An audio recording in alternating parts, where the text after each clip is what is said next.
Hey, how's it going, guys? So we're back with another Star Wars reaction video. If you're new channel, welcome. So this one is called Why Darth Vader Hated the Clones After Order 66. So if you guys watch The Bad Batch, you can actually see the transfer from clones all the way to Imperial Stormtroopers and how the clones were pretty much like now being discriminated because they're like an expendable or defective products, and how they transfer from that all the way to the Imperial Stormtrooper. I'm not going to say anything, so I don't want to spoil it, but if you guys want to check it out, go make sure to watch the TV show The Bad Batch. So without anything else, let's jump into the video as to why Darth Vader hated clones after Order 66. Why did Vader's opinion on the clone troopers change drastically after Order 66? Greetings, Acolytes, and welcome to the Archives. The clone troopers were a massive part of Anakin Skywalker's life. Being in charge of the 501st Legion, Skywalker led Rex and the boys in some of the most decisive victories in the war. Even if most of the war was just a stage, a lot of the battles did matter, and were won honestly by Anakin's ingenuity working alongside the troopers who had become his friends, and Anakin's sheer will to win, something that he shared with the clones. However, when Order 66 occurred, everything would change, and the camaraderie that he had once had with his soldiers was now gone. Vader cared nothing for their lives, and if he didn't send them out to die on the front lines of battle, he would kill them himself for one reason or another eventually. This new sentiment towards the remaining clones was simply because Vader was a Sith Lord, but there was something deeper going on. Vader's relationship with the 501st Legion, and all of the clones for that matter, became very conflicted. Above all, Vader look at grew that. to Look at the distrust blood come out of the clones helmet. completely and dislike them. So, today, join us Acolytes as we open a holocron and explore the complicated feelings that Vader had towards the clone troopers. Before we begin, we'll go ahead and preface a few things though. While Vader rarely talks about his feelings towards the clones after the rise of the Empire, we have made connections based on conversations and observations to determine how Vader truly feels of the clones. Second, we will be pulling mainly from Legends continuity here, where the inhibitor chips do not exist. However, we may be retroactively. Yeah, I know there is a Vader's version where Legends feelings in inhibitor canon, chips since don't it's even very exist. unclear Yeah, whether I or do know not that. he ever knew about the inhibitor chips, but that's a topic for another day. What we can say is that Darth Vader saw that the clones had proved their loyalty to the word of a single man. That man was not him, it was Palpatine. 3 years of fighting and dying alongside their Jedi commanders had apparently meant nothing whenever their lord issued those infamous 2 words. Although Vader himself was the one who led the charge during Operation Nightfall, Vader actively watched and felt through the Force as every Jedi felt the blasters of their most trusted allies. If they were able to easily turn on the Jedi, the thought entered Vader's mind that they would also do so to him on a whim. This would be explored in a brief conversation in a comic between Vader and a clone trooper by the name of Commander Vil. This took place very shortly after the Empire's rise, and the clone troopers were still in their Phase 2 gear. At this point, Vader had a lot on his mind, and was discovering that Palpatine was making moves to overthrow him already. His distrust for his master was reaching new heights, and he pondered on how soon Palpatine may decide to turn against him. During the mission, Commander Vil was giving Vader mission updates when the Dark Lord abruptly stopped him by saying that he had a question for the clone, and that he wanted the clone to answer honestly.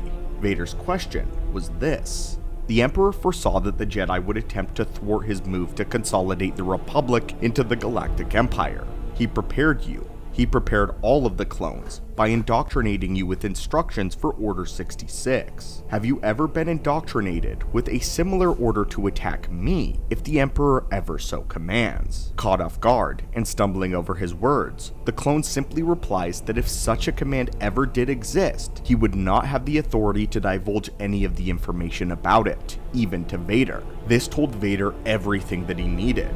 In that moment, he lifted Commander Vil up by the throat and threw him off of a nearby cliff, knowing that his questions would have undoubtedly been reported back to Palpatine. Vader was actually correct in his assumption, as there was in fact a secret contingency order to take Vader out on the Emperor's word. Order 151. However, we have a theory. I didn't know about that order. I don't entirely believe that Order 151 but it does make sense. Was entirely for Vader as we know him now, but rather for Operation Nightfall Vader. We say this because the Empire was quickly moving on from the clones to natural recruits, and we've talked before about how Sidious feared a clone trooper uprising and wanted to indoctrinate soldiers entirely loyal to the Empire. This means that he didn't plan on keeping the clones around very much longer after Order 66, especially especially for Order 151 to ever be used effectively. This leads us to believe that 151 was an Order addendum in the event that Darkseid Anakin, leading the clone charge, decided that he wanted to second-guess his choice to be a Sith and betray Palpatine. Order 151 was a personal Order 66 for Anakin. It's important to remember that Anakin was left out of Order 66 guidelines, which means a special order would have needed to be created for him in the event that he backtracked on his decision to turn against the Jedi.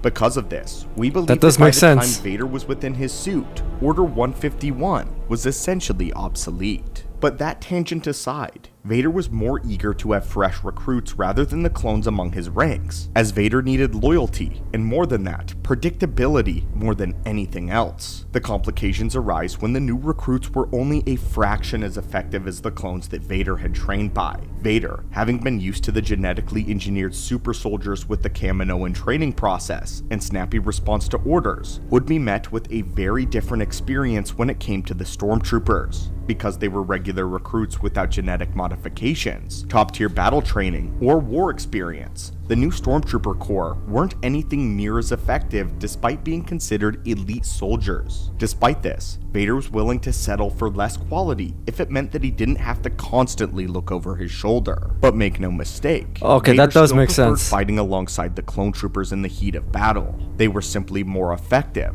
and were victims same as him. Therefore, the clones and Vader could relate to one another. But still, Vader had to deal with the bottom line. He could not trust the clones, and they only represented the ever-expanding reach of Palpatine. As for the clones that remained, Vader didn't really mind them as long I'm just as reading they the kept their comics. distance. One clone trooper would actually rise through the ranks of the Empire and became Palpatine's royal guard. Vader saw his face a few times during the Ryloth uprising, and at that point, he had become mostly indifferent to the clone troopers. He didn't question that they were loyal to Palpatine above all else. In fact, when he saw the familiar face of Palpatine's Red Guard, the same face of Jango Fett that Anakin had seen a million times, Vader pleasantly imagined the other clones would have nicknamed him Ink because of all of his tattoos. Vader remembered the camaraderie that permeated through clone culture, and how he was lucky to be a part of it. But all of this was destroyed in Vader's eyes because the clones were willing to switch allegiances at the drop of a hat based on a few words. But that, my friends, is the complicated feelings that Vader had for his former, most trusted soldiers. Tell us, did you ever wonder if Vader preferred having clones within his ranks? For the longest time, we were sure that he did. That would be pretty because effective. of their efficiency and their battle-hardened skills. However, it seems that the Dark Lord was willing to settle for far less than perfect recruits because of the post-war experience. Palpatine's fingers stretched into every facet in the Empire, and therefore, into Vader's very life. A terrible thing when Vader couldn't trust his master as far as he could throw him. But let us know your thoughts on the comments down below, my friends. And as always, may the Force be with you. Alright guys, so before I get into what I think, shout out to Stupendous Wave for providing this video. Did an amazing job. So that does explain a lot, because Darth Vader, so now he is pretty much like almost expendable to Palpatine, because Palpatine pretty much had like every base covered, like in case he betrays, in case he turns back on his word, in case he becomes a bigger threat, things like that. But that does explain a lot. So there are pros and cons to having like clone troopers at that time. Like clone troopers, as he said, are better when it comes to combat because they're genetically engineered for battle and for war. So their shooting abilities, their orders, abilities to take orders and obey them without question, things like that. So the pros of like having clone troopers are that like they're literally made for war. But the cons is, as Stupendous Wave mentioned, that they are programmed. They can be programmed and they can be manipulated within, like in the version with the inhibitor chips. But even without, they'll still follow orders. So that's why Darth Vader went with stormtroopers, even though, as Stupendous Wave mentioned, the quality is far less compared to clones. But because I'm like, they're not, most people who join to become stormtroopers are not bred for war. They're just like conscripted or they just joined. So there's a huge difference, but that does make a lot of sense. So that does explain, like fill in the holes and fill out, like answer many other questions. But yeah, so this was a really great video and it does explain why Darth Vader hated clones after Order 66. But anyways, thank you guys so much for watching. I hope you enjoyed this video. Again, shout out and credit goes to Stupendous Wave for providing this video, and hit that notification bell so you know when I drop another video. And thank you so much for your support. I really do appreciate it. And until then, I'll see you guys next time.